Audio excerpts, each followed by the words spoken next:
پھر حضرت نوح علیہ السلام اور ان کی قوم کے حالات بیان ہوئے کہ نوح علیہ السلام نے جب اپنی قوم کو توحید کی دعوت دی اور انکار پر عذاب الہی سے ڈرایا تو قوم کے سرداروں نے ان سے کہا، بھلا کیا کہا؟ کہنے لگے آپ تو ہم جیسے بشر ہیں، تو ہماری طرح ہی ہیں آپ، اور آپ کے پیروکار پسماندہ یعنی غریب لوگ ہیں اور کم عقل لوگ ہیں۔ ہماری رائے میں آپ کو معاذ اللہ ہم پر کوئی فضیلت حاصل نہیں، بلکہ معاذ اللہ ثم معاذ اللہ۔ کہنے لگے آپ تو جھوٹے ہیں، اللہ کے نبی کو کہہ رہے ہیں معاذ اللہ، استغفر اللہ۔ نوح علیہ السلام نے جواب دیا کہ میں اپنے رب کی جانب سے واضح دلیل رکھتا ہوں اور اس نے مجھے رحمت سے نوازا ہے، لیکن تم میرے مقام کو سمجھنے کی صلاحیت نہیں رکھتے، تم اتنی صلاحیت رکھتے نہیں ہو۔ اور پھر ارشاد فرمایا کہ میں تم سے دعوت حق کے صلے میں کسی اجر کا طلبگار نہیں ہوں، اور نہ ہی میں اہل ایمان کو اپنے پاس سے دھتکارنے والا ہوں، اور میں نے یہ دعویٰ بھی نہیں کیا کہ میرے پاس اللہ کے خزانے ہیں، اور نہ میں از خود غیب جاننے والا ہوں، اور نہ ہی میں یہ کہتا ہوں کہ میں فرشتہ ہوں، نہ میں یہ کہتا ہوں کہ جن لوگوں کو تم اپنی نظروں میں حقیر جانتے ہو اللہ انہیں خیر سے نہیں نوازے گا۔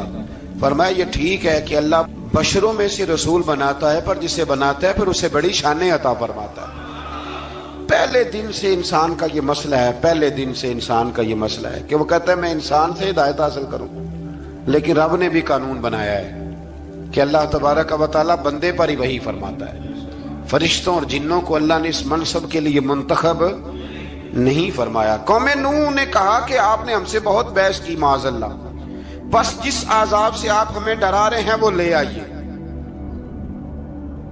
تو نوح علیہ السلام نے کہا کہ اللہ چاہے گا تو تم پر عذاب بھی آ جائے گا۔ آیت نمبر 37 سے 47 میں بتایا کہ اللہ تعالیٰ کی طرف سے نوح علیہ السلام کو حکم ہوا کہ ہماری نگرانی میں اور ہماری وحی کے مطابق آپ کشتی بنائیے، اور ظالموں کے بارے میں ہم سے کوئی بات نہ کریں۔ حضرت نوح کی خواہش تھی کہ یا اللہ انہیں بھی معاف کر دے، فرمایا یہ ظالم ہے تو میرے نبی ان کے بارے میں مجھ سے کوئی بات نہ کریں، وہ ضرور غرق ہو جائیں گے۔ پھر وہ کشتی بنانے لگے، اور جب ان کی قوم کے سردار ان کے پاس سے گزرتے تو ان کا مذاق اڑاتے۔ یہ آپ کیا کر رہے ہیں؟ آج بھی وزیر مشیر بڑے بڑے لوگ اللہ ماشاءاللہ دینداروں کا مذاق اڑاتے نہیں؟ اڑاتے ہیں کہ نہیں اڑاتے مذاق؟ یہ کن کا طریقہ ہے؟ یہ تو قرآن مجید کہہ رہا ہے کہ حضرت نوح کی قوم جو کافر تھی ان کا طریقہ ہے اہل ایمان کا مذاق اڑانا۔ تو وہ مذاق اڑانے لگے۔ نوح علیہ السلام نے کہا کہ وہ وقت آنے والا ہے کہ جب تمہارا مذاق اڑایا جائے گا اور تمہیں پتہ چل جائے گا کہ رسوا کن عذاب کس پر آئے گا۔ اللہ تعالیٰ نے فرمایا جب ہمارا حکم عذاب آ پہنچا اور تندور ابلنے لگا، تندور سے آگ نکلا کرتی ہے، پانی نہیں نکلا کرتا، اور نوح علیہ السلام کی قوم پر جب عذاب آیا تو پانی تندور سے نکلا، تندور سے اللہ نے پانی نکالا، جہاں سے پانی نکلا نہیں کرتا، تندور ابلنے لگا۔ اللہ اکبر۔ تو اللہ تبارک و تعالیٰ نے فرمایا تو ہم نے نوح علیہ السلام سے کہا کہ آپ خود اور اپنے گھر والوں کے ساتھ اس کشتی میں سوار ہو جائیں، اور اہل ایمان کو بھی سوار کر لیں، اور ہر چیز کے جوڑے یعنی نار اور مادہ کو سوار کر لیں۔ اور ان کے ساتھ ایمان والے بہت کام تھے۔ حضرت نوح علیہ السلام دعائیں پڑھتے ہوئے سوار ہو گئے۔ پھر کیا ہوا؟ کشتی انہیں پہاڑوں جیسی موجوں میں لے جا رہی تھی کہ نوح علیہ السلام الگ کھڑے ہوئے اپنے بیٹے سے فرمانے لگے اے بیٹے ہمارے ساتھ کشتی میں سوار ہو جا اور کافروں کے ساتھ نہ رہو۔ اس نے یعنی نوح علیہ السلام کے بیٹے نے کہا کہ میں آپ کے ساتھ نہیں بیٹھوں گا، ابھی کوئی پہاڑ آئے گا تو میں پہاڑ کی پناہ لے لوں گا۔ اگر کسی نیک آدمی کا بیٹا کبھی غلط نکل آئے تو اس کا مطلب یہ نہیں کہ اس نے تربیت ٹھیک نہیں کی، ہاں یہ اعتراض چھوڑ دیں، اس لیے کہ نوح علیہ السلام کا بیٹا کافر ہو گیا۔ اور جب سیلاب نظر آیا تو اس سے کہا کہ آجا سوار ہو جا، تو کہنے لگا میں نہیں بیٹھوں گا، میں تو کسی پہاڑ کی پناہ لے لوں گا اور میں اس کے اندر چھپ جاؤں گا اور وہ پہاڑ مجھے پانی سے بچا لے گا۔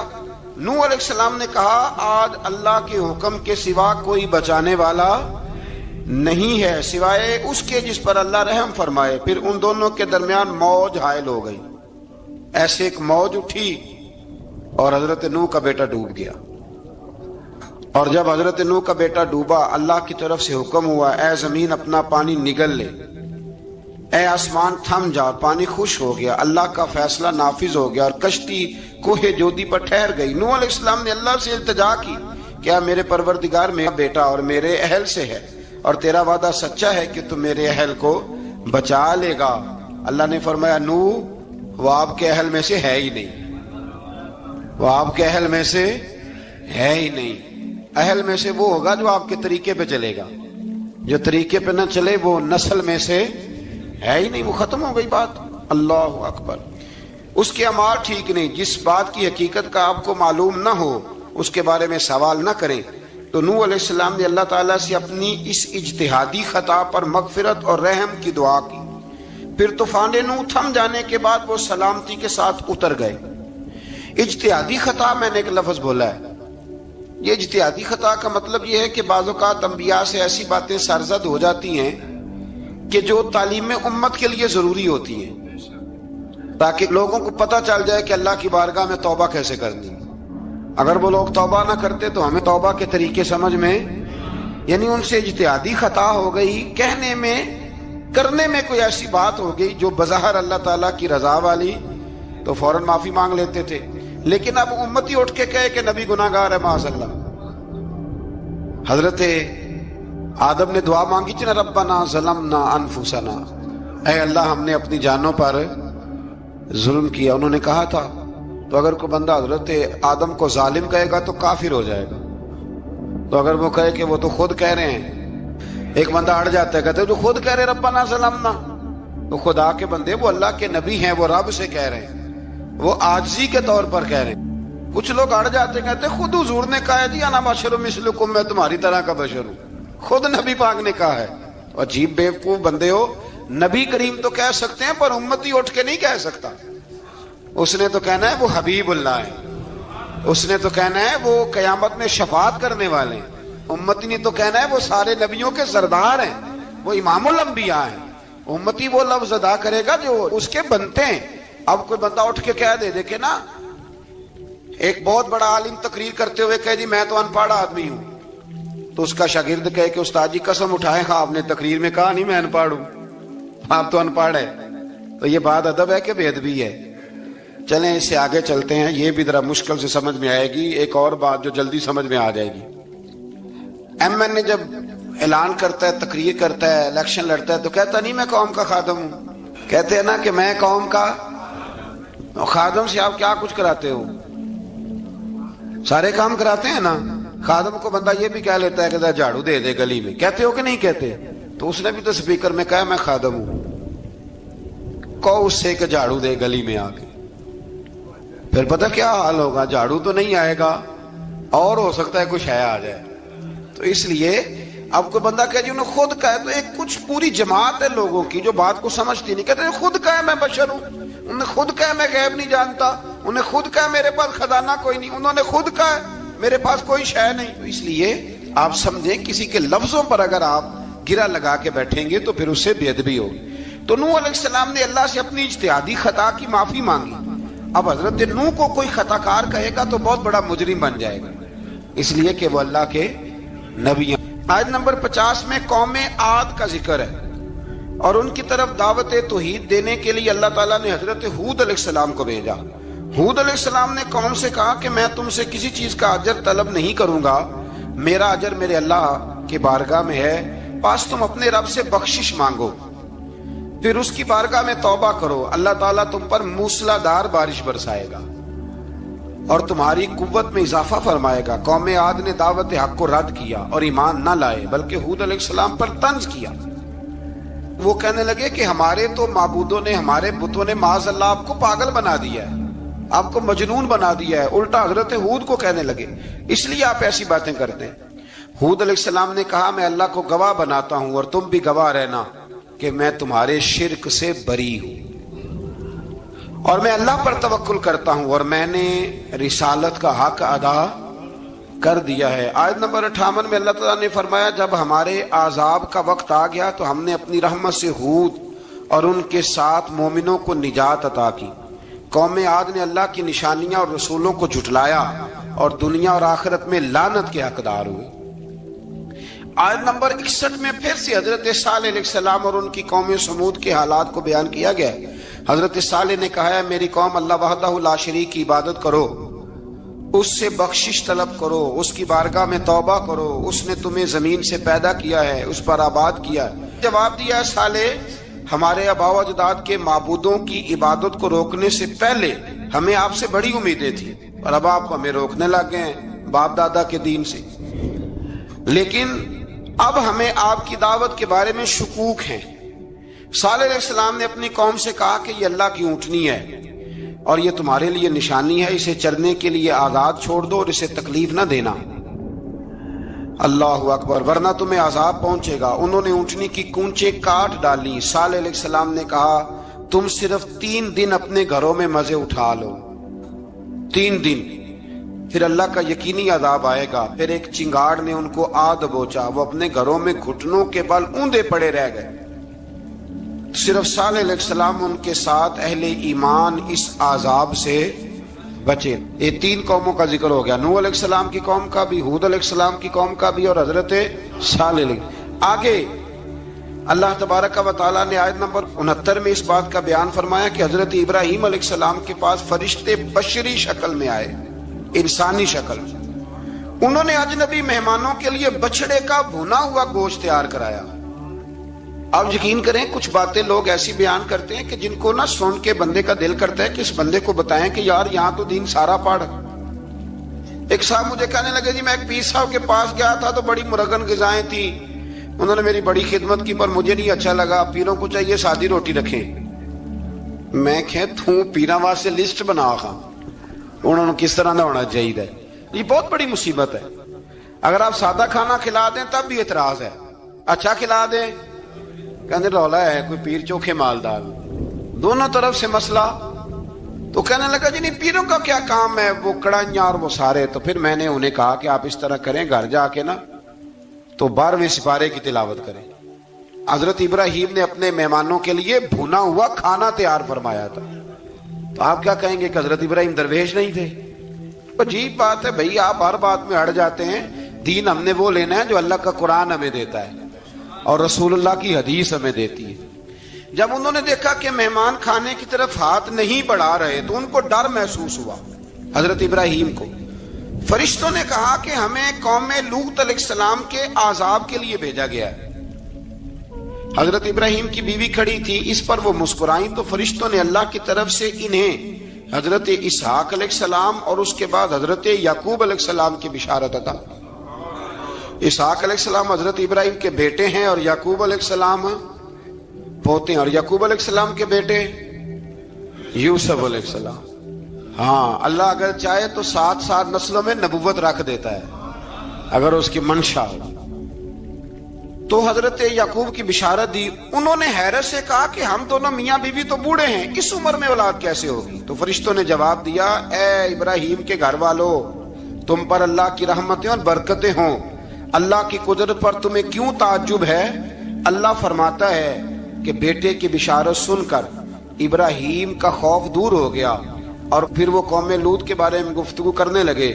ابراہیم بہت بردبار، اللہ سے آہوزاری کرنے والے اور اس کی طرف رجوع کرنے والے تھے۔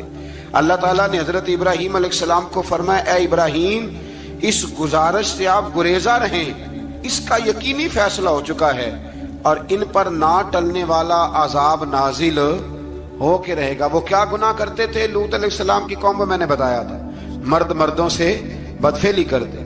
تو حضرت ابراہیم نے بھی عرض کی، بار بار گزارش کی، بحث کی کہ اللہ مہربانی فرما ان کا عذاب۔ آپ دیکھیں نبیوں کے حوصلے کتنے بڑے ہیں، قومیں تنگ کرتی ہیں اور طرح طرح کی باتیں کرتی ہیں اور پیغمبر پھر بھی کہتے ہیں یا اللہ مہربانی فرما، اے اللہ ان سے عذاب۔ آیت نمبر 77 میں حضرت لوط علیہ السلام کی قوم کی بدعمالیوں اور لوط علیہ السلام کے اپنی قوم کو بدعمالیوں کے باعث فرشتوں کی آمد، قوم کے بدعمال لوگوں کے دوڑ کر آنے اور حضرت لوط کو ان کے سمجھانے اور ان کے انکار پر مضطرب ہونے کا ذکر ہے، جس پر فرشتوں نے حضرت لوط کو تسلی دی کہ آپ فکر نہ کریں، ہم آپ کے رب کے فرشتے ہیں، یہ آپ اور ہم تک نہیں پہنچ سکیں گے۔ آپ رات کے آخری حصے میں قوم کی طرف توجہ کیے بغیر ہجرت فرما لیں، اس لیے کہ صبح کے وقت ان پر عذاب آئے گا۔ جب اللہ کا عذاب آیا تو اس نے بستی کے اوپر کے حصے کو نیچے کر دیا اور قوم لوط کے اوپر اللہ کی طرف سے لگاتار نشان زدہ پتھر برسائے گئے، لگاتار پتھر آئے۔ آیت نمبر 84 میں اللہ تعالیٰ نے حضرت شعیب علیہ السلام اور ان کی قوم کا ذکر فرمایا ہے اور ان کے جرائم کو بیان کیا گیا ہے۔ وہ ناپ تول میں کمی کرتے تھے، دوسروں کو چیزیں کم تول کر دیتے تھے۔ اللہ تعالیٰ نے ان سے فرمایا کہ فساد فی الارض سے باز آؤ اور اپنے سے پہلے سرکش امتوں کا انجام دیکھ لو۔ جب حضرت شعیب کی نصیحتوں کا ان پر اثر نہ ہوا تو پھر اللہ تعالیٰ نے انہیں بھی عذاب سے ہلاک کر دیا۔ آیت نمبر 94 میں فرمایا کہ جب ہمارا عذاب آیا تو ہم نے اپنی رحمت سے حضرت شعیب اور ان پر ایمان لانے والوں کو بچا لیا، اور ظالموں کو ایک زبردست چنگاڑ نے پکڑ لیا تو صبح وہ اپنے گھروں میں اوندے منہ پڑے تھے، گویا وہ کبھی وہاں آباد تھے ہی نہیں۔ آیت نمبر 96 میں حضرت موسیٰ علیہ السلام کو عطا کیے جانے والے 9 معجزات کا ذکر ہے۔ پھر فرعون اور اس کے پیروکاروں کے باطل روش کے باعث ان کی ہلاکت کا بھی ذکر فرمایا، اور دنیا اور آخرت میں انہیں ملعون یعنی لعنتی قرار دیا۔ جن بستیوں کو اللہ تعالیٰ نے ہلاک کیا ان میں سے بعض کے آثار موجود ہیں اور بعض کے آثار تک معدوم ہو چکے۔ ان میں سے ہر بستی والے اپنے ظلم کے باعث ہی ہلاک ہوئے۔ اللہ تعالیٰ کسی پر ظلم نہیں فرماتا، لوگ خود اپنی جانوں پر ظلم کرتے ہیں۔ جو شخص عذاب آخرت سے ڈرتا ہے اس کے لیے اس میں نشانیاں موجود ہیں۔ آیت نمبر 106 سے اللہ تعالیٰ نے انجام کے اعتبار سے لوگوں کی 2 قسمیں بیان کی، 2 قسمیں فرمایا، ایک ہیں سعادت مند لوگ اور دوسرے ہیں بدبخت۔ فرمایا بدبختوں کا ٹھکانہ جہنم ہے جس میں وہ ہمیشہ رہیں گے، اور نیک بختوں کا ٹھکانہ جنت ہے، وہ ہمیشہ اسی میں رہیں گے، اور ان کے لیے اللہ کی طرف سے نا ختم ہونے والی عطائیں۔ آیت نمبر 110 میں حضور صلی اللہ علیہ وسلم کو تسلی دی گئی کہ جس طرح یہ لوگ قرآن کے بارے میں اختلاف کرتے ہیں، اسی طرح قوم موسیٰ نے تورات کے بارے میں بھی اختلاف کیا تھا، اور اللہ نے ان کے اعمال کا پورا بدلہ انہیں دیا۔ آیت نمبر 112 سے سرکشی کو چھوڑ کر احکامات دین پر استقامت اختیار کرنے اور ظالموں کے ساتھ میل جول رکھنے سے بچنے کا حکم دیا گیا ہے، اور فرمایا کہ ظالموں سے میل جول کا انجام دوزخ کی آگ ہے۔ ہم لوگ نہ شکوہ کرتے ہیں، کسی حکومت کو بنے ہوئے 6 مہینے گزرتے ہیں تو شکوہ شروع ہو جاتا ہے، حالانکہ وہ خود تو نہیں نہ بنتے، ان کو کوئی بنانے والا ہے۔ تو ظالم کا جو مددگار ہوتا ہے وہ بھی ظالم ہوتا ہے، اس لیے احتیاط کریں۔ اور یہ صرف سیاستدانوں کی بات نہیں، دنیا کے ہر معاملے میں آپ غور کریں کہ آپ کسی ظالم کے مددگار تو نہیں۔ اللہ تعالی ہمیں حق پر استقامت عطا فرمائے۔ آیت نمبر 114 میں دن کے دونوں طرفوں میں اور ابتدائی رات کے کچھ حصے میں اللہ تعالیٰ نے نماز قائم کرنے کا حکم دیا ہے، رات کے کچھ حصے میں بھی نماز پڑھنی چاہیے، اور یہ بھی بتایا کہ بے شک نیکیاں گناہوں کو مٹا دیتی ہیں، اور یہ نصیحت قبول کرنے والوں کے لیے نصیحت ہے۔ آیت نمبر 120 میں اللہ تعالیٰ نے فرمایا کہ ہم آپ صلی اللہ علیہ وسلم کو رسولوں کی تمام خبریں آپ کے دل کی تسکین اور تقویت کے لیے بیان کرتے ہیں، اور ان میں مومنوں کے لیے نصیحت اور عبرت ہے کہ ان ساری باتوں سے عبرت پکڑ لو۔ بچہ صرف وہی جو اللہ کے نبیوں کے طریقے پہ چلا اور نبیوں کے ساتھ رہا، باقی بچ سکے نہیں۔ اللہ تعالیٰ کی طرف سے توحید و رسالت اور وقوع قیامت کے دلائل بھی ہیں۔ آیت نمبر 123 میں فرمایا کہ آسمانوں اور زمینوں میں سب غیب اللہ ہی کے ساتھ مختص ہیں، اور ہر کام اسی کی طرف لوٹایا جاتا ہے۔ آپ اسی کی عبادت کیجئے، اسی پر توکل کیجئے، اور آپ کا رب لوگوں کے اعمال سے غافل نہیں ہے۔ اسی پارے میں نا آگے سورۃ یوسف شروع ہو رہی ہے، اس کو اللہ تعالیٰ نے کہا ہے کہ یہ بڑا پیارا قصہ ہے، احسن القصص کا، قصوں میں سونا قصہ۔ تو یہ کچھ 12ویں پارے میں اور کچھ 13ویں پارے میں ہے۔ میں نے یہ ارادہ کیا ہے کہ یہ ایک ہی دن پوری بیان کی جائے۔ قوم سبت کا ذکر فرمایا اللہ نے، ہفتے والے دن کچھ لوگ نافرمانی کرتے ہیں۔ ہمارے بھی ہیلے بہانے ہیں نا آج کل کاروبار میں، تو اسی